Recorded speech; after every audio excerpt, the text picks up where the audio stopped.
Hello বন্ধুরা, আমার রান্নাঘরে আপনাদের স্বাগত। আমি আজকে আপনাদের রান্না করে দেখাবো তুরুল আর আলু দিয়ে পোস্ত।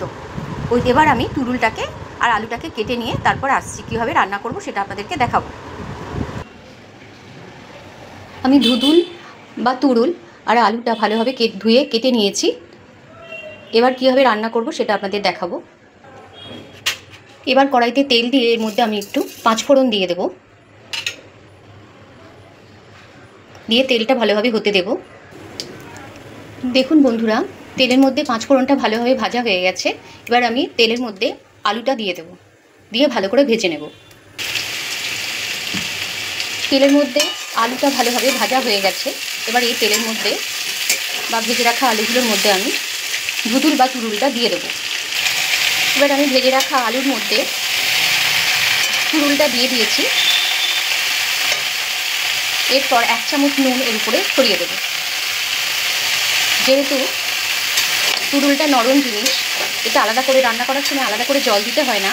নুন দিয়ে চাপা দিয়ে দিলে এটা এই জলেই সেদ্ধ হয়ে যাবে, আলাদা করে জল দিতে হবে না। এবার আমি একটা চাপা দিয়ে দেবো এর উপরে। এবার আমি এই সানরাইজ পোস্তটা, এতে 50 গ্রামের প্যাকেটের থেকে আমি 25 গ্রাম মতন বেটে নেব। দেখুন বন্ধুরা, আমি পোস্তটা বেটে নিয়েছি। এবার বেটে রাখা পোস্তর মধ্যে আমি 1 চামচ হলুদ গুঁড়ো, 1 চামচ লঙ্কার গুঁড়ো দিয়ে দেব, দিয়ে মশলাটা একসঙ্গে মিশিয়ে নেব। দেখুন বন্ধুরা, ঢাকা দিয়ে রাখা সবজিটা থেকে বেশ অনেকটাই জল বেরিয়ে গেছে, আর এই জলে আলুটা আর তুরুলটা ভালোভাবে সিদ্ধ হয়ে গেছে। এবার আমি মশলা মেশানো পোস্তটা এর মধ্যে দিয়ে দেব। এবার আমি মশলা মেশানো পোস্তটা এর মধ্যে দিয়ে দিচ্ছি, দিয়ে এই ঝোলটা শুকাতে দেব।